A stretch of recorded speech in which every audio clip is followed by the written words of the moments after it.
para pejuang UTBK, kembali lagi di channel YouTube-nya Kak Sugeng Sungkono. Oke, sekarang bertemu kembali bersama Kak Dita, masih membahas mengenai tipe soal TPSPK UTBK 2023. Nah, baik teman-teman, gimana nih, masih semangat belajarnya? Harus semangat dong ya, apalagi di sini teman-teman ada rencana nanti untuk ikutan UTBK tahun depan. Berarti teman-teman harus mulai persiapan dari sekarang. Oke, seperti biasa kakak mohon maaf apabila nanti dalam penjelasan ada kesalahan atau kekeliruan, boleh teman-teman nanti koreksi di kolom komentar.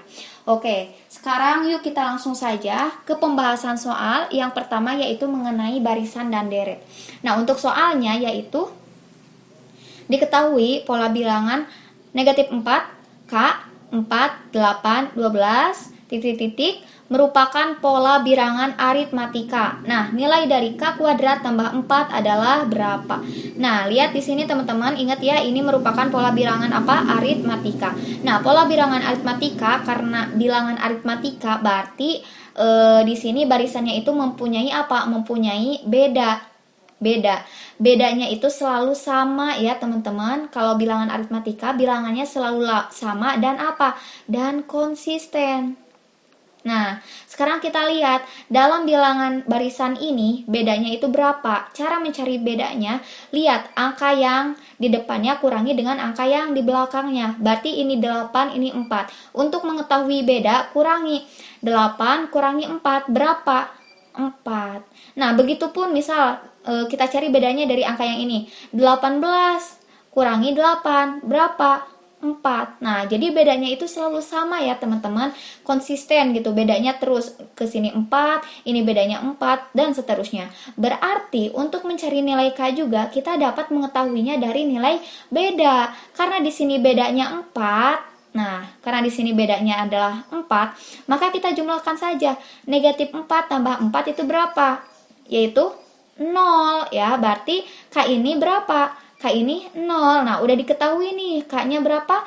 K-nya 0. Nah, maka kalau kita udah mengetahui nilai K, kita langsung saja substitusikan ke sini. Berarti K kuadrat ditambah 4 sama dengan K-nya 0 dikuadratkan ditambah 4. Berapa teman-teman? 0 kuadrat tambah 4 isinya 4. Nah, udah ketemu. Berarti isinya yang mana? Yang B ya, 4.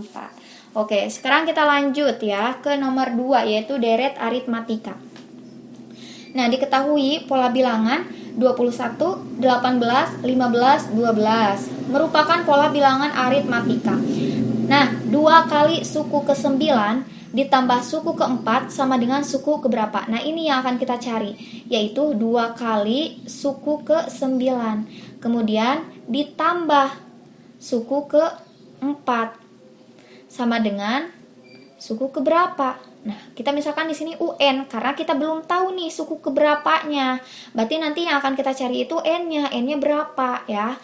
Nah, di sini teman-teman masih ingat 2 kali. Berarti kalau U9 itu sama dengan A ditambah 8B. Ditambah kalau U4 berarti A ditambah 3B sama dengan, nah kalau UN ini rumus suku ke N yaitu A ditambah N kurangi 1 kali dengan B. Nah, berarti kita di sini mau mencari B terlebih dahulu ya. B untuk ini, dan ini. Berarti kita akan mencari B. B itu beda. Berarti seperti biasa kita kurangi nih angka yang di depan kurangi angka yang di belakangnya. 18 kurangi 21. Berapa teman-teman? Negatif 3. Nah, udah kita ketahui nih B-nya yaitu negatif 3. Dari sini ke sini juga sama. Ini bedanya pasti negatif 3 ya. Nah, udah kita ketahui bedanya yaitu negatif 3. Berarti kita langsung saja mengerjakan ke sini lagi. 2 dalam kurung A. A itu berarti bilangan pertama ya dalam barisan, berarti yang ini. 21 tambah 8 kali bedanya tadi negatif 3.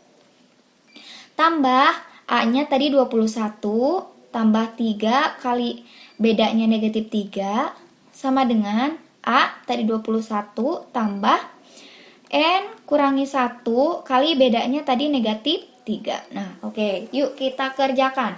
Berarti 2 kali 21 tambah 8 kali negatif 3 berapa teman-teman? Negatif 24 ya. Tambah 21 tambah 3 kali negatif 3, negatif 9. Nah, sama dengan 21, ini kita kalikan ya teman-teman, yang ini kita kalikan. Negatif 3 kali N yaitu negatif 3N. Kemudian kalikan lagi, negatif 3 kali negatif 1 yaitu positif 3, berarti tambah 3. Nah, kita kerjakan lagi. Berarti di sini 2 kali 21 tambah negatif 24 berapa? Negatif 3 ya. Negatif 3.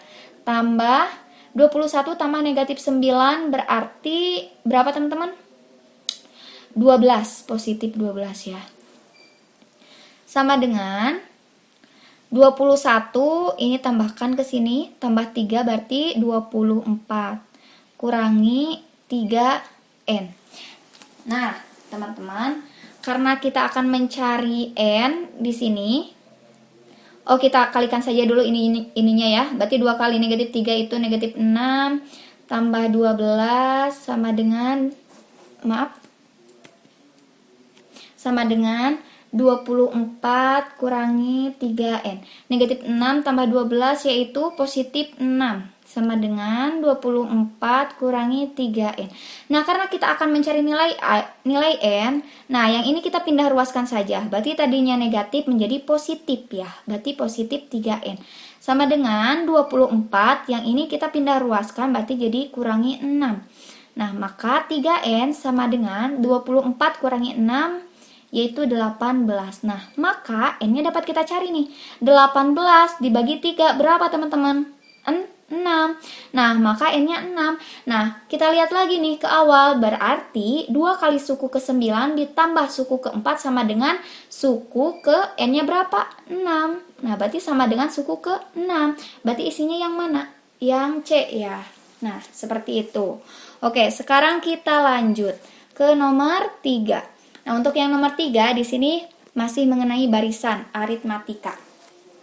Soalnya yaitu diketahui barisan aritmatika negatif 8, negatif 4, 0, 4, 8 dan seterusnya. Rata-rata dari jumlah 11 suku pertama adalah, nah, hati-hati teman-teman jangan terkecoh. Berarti kita di sini akan mencari rata-rata dari apa?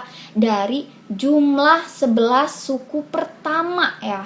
Berarti rata-rata sama dengan, karena rata-rata itu rumusnya jumlah semua data, berarti jumlah semua data itu jumlah dari 11 suku pertama. Berarti kalau dalam barisan aritmatika kita akan mencari deretnya. Deret 11 ya, S11. Karena jumlah 11 suku pertama, dari suku ke-1 sampai suku ke-11 nanti dijumlahkan dengan rumus S11 dibagi banyaknya data yaitu 11. Nah, sama dengan sebelumnya teman-teman masih ingat bagaimana cara rumus mencari SN. Nah, dalam deret aritmatika SN itu sama dengan N per 2 dalam kurung 2A ditambah N kurangi 1 kali B. Nah, ini untuk rumusnya ya, teman-teman. Nah, maka di sini kita langsung saja nih. N-nya berarti di sini 11. 11 untuk S11 ya. N per 2 berarti 11 per 2 dalam kurung 2A. Teman-teman boleh langsung saja kerjakan 2A. Berarti di sini A-nya berapa? A-nya ini negatif 8. Kali negatif 8 ditambah N kurangi 1. N kurangi 1. Karena N-nya 11 kurangi 1 berarti 10. Kalikan dengan apa? Kalikan dengan B. Oh, di sini kita mau mencari B-nya terlebih dahulu. Seperti biasa ya, teman-teman ingat beda, cara mencari beda dalam barisan aritmatika berarti dikurangi ya. Berarti misalnya yang ini, 8 kurangi 4. Berapa? 4. Oh, berarti bedanya yaitu 4. Berarti 10 kali 4. Karena di sini juga dikalikan dengan beda. Per 11 ya. Nah, sama dengan, nah ini bisa kita coret saja teman-teman. Nah, dengan ini ya. Berarti ini yang tersisa yaitu, karena ini habis dibagi dengan ini, maka ini jadi 1 ya. Ini 11 bagi 11 itu 1 per 2 dalam kurung 2 kali negatif 8 yaitu negatif 16 tambah 10 kali 4 yaitu 40. sama dengan 1/2 negatif 16 tambah 40 berapa? 24 ya. Nah, kita langsung kalikan saja. Kita langsung kalikan saja. 1/2 dikali 24 yaitu 12. Nah, maka isinya yang mana? Isinya yang A. Nah, seperti itu ya. Yuk, kita lanjut ke nomor 4. Nah, di sini mengenai sudut. Yang akan kita cari yaitu X tambah Y. Berarti sudut X ditambah dengan sudut yang Y. Nah, teman-teman di sini perhatikan. Apabila ada sudut berpelurus, berarti jumlahnya berapa? Ini ke sini jumlahnya yaitu 180 derajat. Nah, udah diketahui nih 110 derajat. Misalnya kita di sini dimisalkan dengan sudut A ya. Berarti sudut A derajat itu 180 dikurangi 110 derajat. Nah, seperti itu. Karena ini termasuk sudut berpelurus. Berarti berapa? 180 kurangi 110 yaitu 70 derajat. Nah, 70 derajat. Berarti ini 70 derajat. Nah, lihat teman-teman. Sudut A ini berseberangan dengan sudut X. Berarti pasti sama besar. Berarti sudut A itu bakal sama dengan sudut X. Berapa derajat? Yaitu 70 derajat. Nah, berarti udah diketahui nih. X itu 70 derajat ya. Berarti kita tinggal mencari sudut mana? Kita tinggal mencari sudut yang Y. Gimana caranya? Misalnya ini sesuai dengan kekreatifan teman-teman saja ya. Misalnya mau dicari dihubungkan dengan sudut ini atau dengan sudut ini. Itu boleh ya, sesuai dengan kreativitas teman-teman. Nah, misalnya kakak di sini mau dari yang berhubungan dengan sudut ini nih. Nah, teman-teman ingat, jumlah sudut segitiga itu berapa derajat? 180 derajat ya. Nah, ini udah diketahui 30, ini udah diketahui 70, berarti tinggal mencari sudut yang di atas. Nah, kita jumlahkan nih, 30 ditambah 70 itu berapa? 100. Berarti ke 180 ini tinggal berapa? Tinggal 80 derajat. Nah, apa hubungannya Kak dengan yang ini? Lihat teman-teman, kalau kita tarik garis, nah, kita tarik garis seperti ini, maka sudut Y ini akan sama dengan sudut yang ada di sini. Nah, akan sama dengan sudut ini ya. Berarti apa hubungannya Kak? Berarti ini termasuk bisa dicari dengan cara sudut berpelurus. Nah, maka sudut Y itu sama dengan, karena sudut berpelurus berarti 180 derajat dikurangi 70 derajat dikurangi 80 derajat. Berapa? Yaitu 30. Nah, udah diketahui nih, maka Y-nya itu 30 derajat. Nah, kalau sudah diketahui, berarti tinggal kita jumlahkan. Maka X tambah Y, berarti X tambah Y sama dengan X-nya 70 derajat ditambah Y-nya 30 derajat. 70 tambah 30 yaitu 100 derajat. Yang mana berarti isinya? Berarti isinya yang B. Nah, seperti itu ya teman-teman. Next, sekarang kita lanjut ke soal yang nomor 5. Oke teman-teman, di sini nomor 5 yaitu mengenai turunan. Soalnya yaitu diketahui fungsi G dan H masing-masing. Gx sama dengan X tambah 2 kuadrat kurangi 1 dan Hx sama dengan X tambah 3. Jika Px sama dengan Gx kali Hx, maka nilai dari P aksen negatif 3 sama dengan titik-titik. Nah teman-teman, kita akan ubah aja dulu ya yang Gx supaya lebih mudah nanti dalam pengerjaannya. Berarti X tambah 2 kuadrat itu sama dengan X kuadrat tambah 4X tambah 4. Nah, karena di sini ada kurangi 1, berarti kita langsung saja kurangi 1 di sini. Maka Gx-nya yaitu X kuadrat tambah 4X tambah 4 kurangi 1 yaitu 3. Nah, ini untuk Gx-nya ya, teman-teman.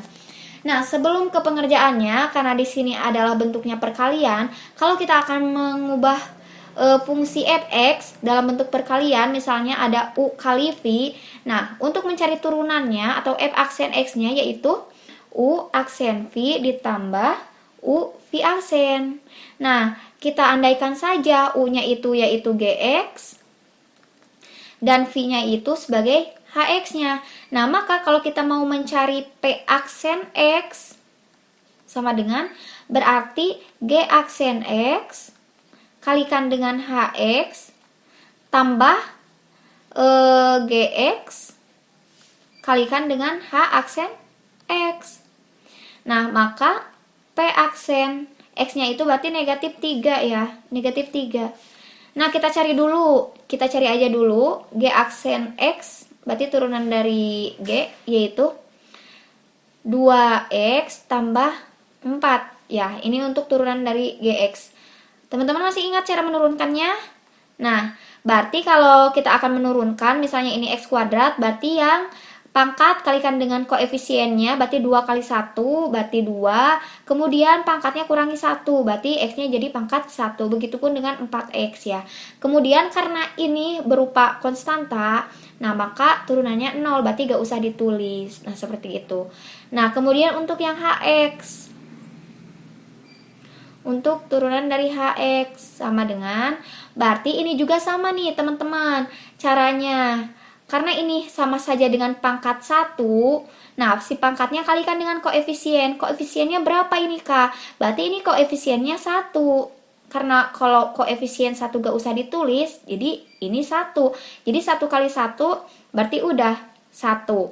Nah, kemudian X-nya nih.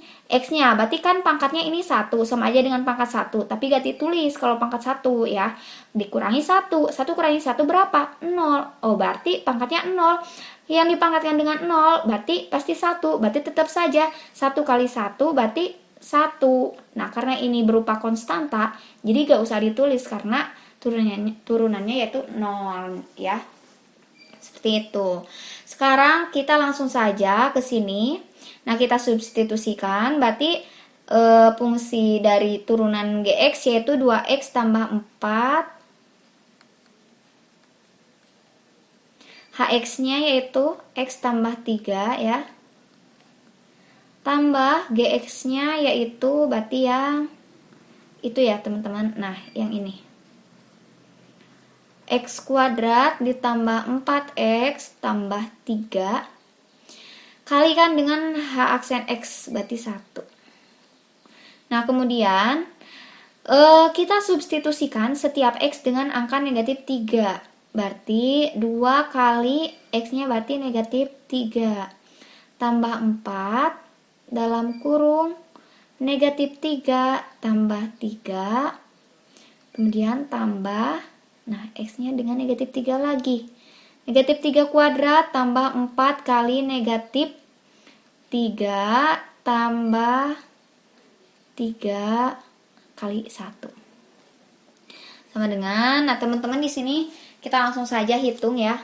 Oh iya, karena ini dikalikan ya, berarti ini kali dengan ini. Nah, namun teman-teman lihat dulu nih, negatif 3 tambah 3 itu kan 0. Nah, berarti kalau hasil dari ini dikalikan dengan 0, berarti tetap aja 0, berarti yang ini udah aja, gak usah dikerjakan. Karena hasilnya nanti bakal 0. Berarti kita langsung ke sini nih. Negatif 3 kuadrat berarti 9. 4 kali negatif 3 berarti negatif 12. Kemudian tambah 3. Nah, karena kali 1 berarti udah aja ya, seperti ini. Sama dengan 9 kurangi 12 tambah 3 itu berapa teman-teman? 0 ya, hasilnya 0. Nah, maka udah ketemu. Jadi P aksen 3 sama dengan 0. Yang mana isinya? Berarti yang C. Nah, udah ya, seperti itu. Nah, mungkin sekian yang dapat Kak Dita jelaskan. Mohon maaf apabila ada kesalahan dan kekurangan. Terima kasih atas perhatiannya. See you di pembahasan soal yang selanjutnya. Terima kasih.